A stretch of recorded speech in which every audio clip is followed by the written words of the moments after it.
Welcome back Asnas kitchen. അപ്പോൾ ഇന്ന് നമ്മൾ മുമ്പ് അപ്ലോഡ് ചെയ്തിട്ടുള്ള മിക്സ്ഡ് ഫ്രൈഡ് റൈസിലെ അതിലേക്കുള്ള കോംബോ ആയിട്ടുള്ള ചിക്കൻ്റെ റെസിപ്പിയാണ്. നല്ല ടേസ്റ്റിയാണ്. എത്രയും ചോറുണ്ട് പോകും അത്രയും ടേസ്റ്റി ആയിട്ടുള്ള ചിക്കനെ നമുക്ക് എങ്ങനെയാണ് ഉണ്ടാക്കാൻ നോക്കാം. അതിനായിട്ട് ഞാൻ 1.5 കിലോയോളം ചിക്കൻ എടുത്തിട്ടുണ്ട്. കഴുകി വൃത്തിയാക്കി എടുത്തിട്ടുണ്ട് കേട്ടോ. അതിലേക്ക് ഇഞ്ചി വെളുത്തുള്ളി പേസ്റ്റ് ചേർക്കാം. പിന്നെ 3 ടേബിൾ സ്പൂണോളം കോൺഫ്ലോറും ഒരു ടേബിൾ സ്പൂണോളം ഉപ്പും ചേർത്ത് കൊടുക്കാം. അതിലേക്ക് ഇനി മസാലപ്പൊടികളും കൂടി ചേർത്ത് കൊടുക്കണം നമുക്ക്.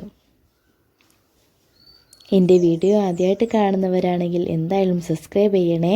അപ്പോൾ ഒരു സന്തോഷം കൂടി പറയാനുണ്ട്, എൻ്റെ ചാനൽ 1K ആയിട്ടുണ്ട്. 1K ആവാൻ സഹായിച്ച എല്ലാവർക്കും ഒരുപാട് നന്ദിയുണ്ട്. അപ്പോൾ ഇതിലേക്ക് ഒരു ടേബിൾ സ്പൂണോളം ഇഞ്ചി വെളുത്തുള്ളി പേസ്റ്റ് ചേർത്ത് കൊടുത്തു.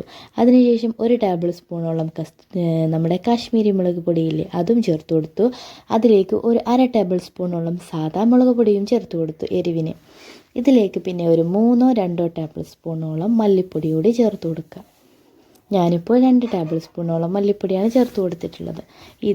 കൈവച്ച് നന്നായിട്ട് മസാല പുരട്ടി നന്നായിട്ട് കുഴിച്ചെടുക്കണം.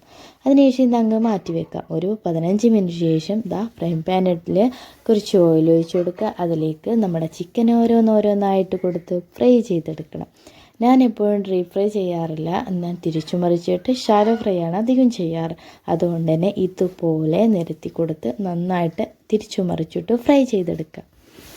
അപ്പോൾ വീണ്ടും പറയുകയാണ്, ചാനലൊന്ന് ലൈക്ക് ചെയ്യാനും ഷെയർ ചെയ്യാനും ഒന്നും മറക്കരുത്, കൂടാതെ സപ്പോർട്ട് ചെയ്യണേ.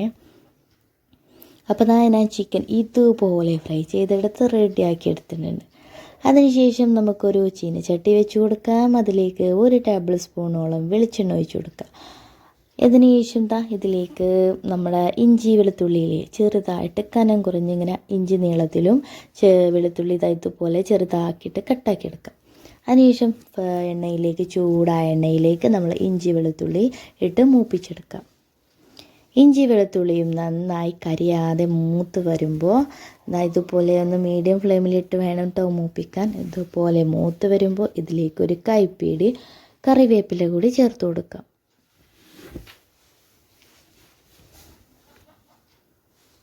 ഇപ്പം ഞാൻ ഒരു കൈപ്പിടി കറിവേപ്പില തന്നെയാണ് ചേർത്ത് കൊടുത്തിട്ടുള്ളത്. ഇതുപോലെ ഞാൻ ഒരു വലിയ ഉള്ളി നന്നായിട്ട് ചോപ്പ് ചെയ്തതും കൂടി ചേർത്ത് കൊടുത്തിട്ടുണ്ട്.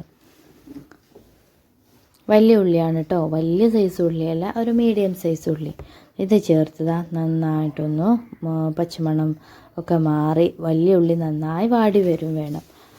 മീഡിയം ഫ്ലെയിമിലിട്ട് നന്നായിട്ട് വാട്ടിയെടുക്കാം. ഇങ്ങനെ ഇത് വാടണമെന്നുണ്ടെങ്കിൽ കുറച്ച് ഉപ്പിട്ട് കൊടുക്കുക കേട്ടോ. അപ്പോൾ ഏകദേശമൊക്കെ വലിയുള്ളി വാടി വന്നിട്ടുണ്ട്. അതിലേക്ക് നമ്മളിതാ ഒരു 3 ടേബിൾ സ്പൂണോളം ഏകദേശം വരും ടൊമാറ്റോ സോസ് ചേർത്ത് കൊടുക്കണം. ടൊമാറ്റോ സോസ് വെച്ച ശേഷം ഇതുപോലെ തവി വെച്ച് നന്നായിട്ട് മിക്സ് ചെയ്തെടുക്കാം. നമ്മൾ ചിക്കനിൽ എല്ലാ സ്പൈസസും കൊടുത്തതുകൊണ്ട് തന്നെ ഇതിലേക്ക് എക്സ്ട്രാ ഒന്നും ചേർക്കേണ്ടതില്ല. അപ്പോൾ ഞാൻ ഇതിലേക്ക് ചേർക്കുന്നത് ഒരു 1/2 ടേബിൾ സ്പൂണോളം സോയാ സോസാണ്. സോയാ സോസും കെച്ചപ്പൊക്കെ ചേർത്തതിന് ശേഷം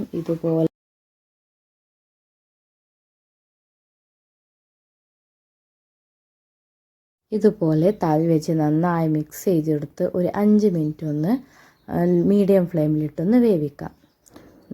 ഏകദേശം നമ്മളെ മസാല റെഡി ആയിട്ടുണ്ട്. എന്തായാലും എല്ലാവർക്കും ഇഷ്ടപ്പെടും. അത്രയും ടേസ്റ്റി ആയിട്ടുള്ള ചിക്കൻ്റെ റെസിപ്പി തന്നെയാണിത്. ഇത്രയും ചോറുണ്ടാൻ കഴിയും, അത്രയ്ക്ക് ടേസ്റ്റിയാണ് കേട്ടോ. അപ്പോൾ എന്തായാലും ഒന്ന് ട്രൈ ചെയ്ത് നോക്കുക. കൂടാതെ ചാനലൊന്ന് സബ്സ്ക്രൈബ് ചെയ്യുക, കൂടാതെ ഫീഡ്ബാക്കും അറിയിക്കുക. പിന്നെ ഇതിലേക്ക് ഞാൻ ചേർത്ത് കൊടുക്കുന്നത് കുറച്ച് ചില്ലി ഫ്ലക്സാണ്. അത്യാവശ്യം ഇതിൻ്റെ സ്പൈസസ് കൂടി ഉണ്ടാവും കേട്ടോ. നേരത്തെ ഫ്രൈ ചെയ്തുകൊണ്ട് തന്നെ എല്ലാ മസാലക്കൂട്ടും നമ്മളെ ചിക്കൻ തന്നെ ഉണ്ട്. അപ്പോൾ നമ്മളിത് റെഡിയാക്കി ഫ്രൈ ചെയ്തെടുത്ത് ചിക്കനും കൂടി ഇതിലേക്ക് ചേർത്ത് നന്നായിട്ട് തവി വെച്ച് മിക്സ് ചെയ്തെടുക്കാം.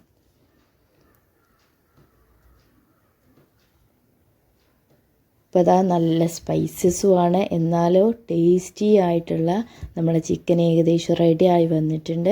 ഇതിലേക്ക് നമ്മളിനി ഒരു ഇൻഗ്രീഡിയൻസ് കൂടി ചേർക്കാൻ പോകുന്നുണ്ട്. ഒന്നല്ല 2 ഇൻഗ്രീഡിയൻസ്, അത് സ്പെഷ്യൽ തന്നെയാണ്. അതിനായിട്ട് ഞാൻ എന്താ ഒരു 2 ടേബിൾ സ്പൂണോളം വെളുത്ത എള്ളാണ് ചേർക്കാൻ പോകുന്നത്. ആ എള്ള് കൂടി ചേർത്താലുണ്ടല്ലോ ഒരു പ്രത്യേക ടേസ്റ്റാണ്. കൂടാതെ നമ്മളിതിലേക്ക് ചേർക്കാൻ പോകുന്നത് ഹണിയും കൂടിയാണ്. നമ്മൾ ചില്ലി ഫ്ലെക്സിൻ്റെയും മുളക് പൊടിയുടെയൊക്കെ അത് ആ ഒരു നല്ല എരിവുള്ള ടേസ്റ്റില്ലേ, അതിലേക്ക് നമ്മൾ ഹണി കൂടി വരുമ്പോൾ നല്ല ടേസ്റ്റാണ്. നമ്മളെ തേനി കൂടി ചേർത്തുള്ള ചിക്കന് പറഞ്ഞാൽ അടിപൊളിയാണ് കേട്ടോ. അപ്പോൾ ഞാൻ ഏകദേശം ഒരു 2 ടേബിൾ സ്പൂണോളം എള്ള് ചേർത്ത് കൊടുത്തു. ഏറ്റവും ഫൈനലായിട്ട് ഞാനിതിലേക്ക് കുറച്ച് തേന് കൂടി ചേർത്ത് കൊടുത്തിട്ടുണ്ട്. അതെൻ്റെ വീഡിയോയിൽ ഇൻക്ലൂഡ് ചെയ്യാൻ പറ്റിയിട്ടില്ല. അതുകൊണ്ട് തന്നെ ഞാനിതിലേക്ക് തേൻ കൂടി ഒരു 1.5 ടേബിൾ സ്പൂണോളം തേൻ കൂടി ചേർത്ത് കൊടുത്തിട്ടുണ്ട്. അപ്പോൾ ഇത്രയും ചേർത്ത് കൊടുത്താൽ നമ്മുടെ ടേസ്റ്റി ആയിട്ടുള്ള ചിക്കൻ റെഡി. അപ്പോൾ എല്ലാവരും ഒന്ന് ട്രൈ ചെയ്ത് നോക്കുക. കൂടാതെ ഫീഡ്ബാക്ക് അറിയാക്കുക. ഇനിയും പുതിയ വീഡിയോസായിട്ട് വീണ്ടും വരും. അതുവരെയും സൈനിങ് ഔട്ട്.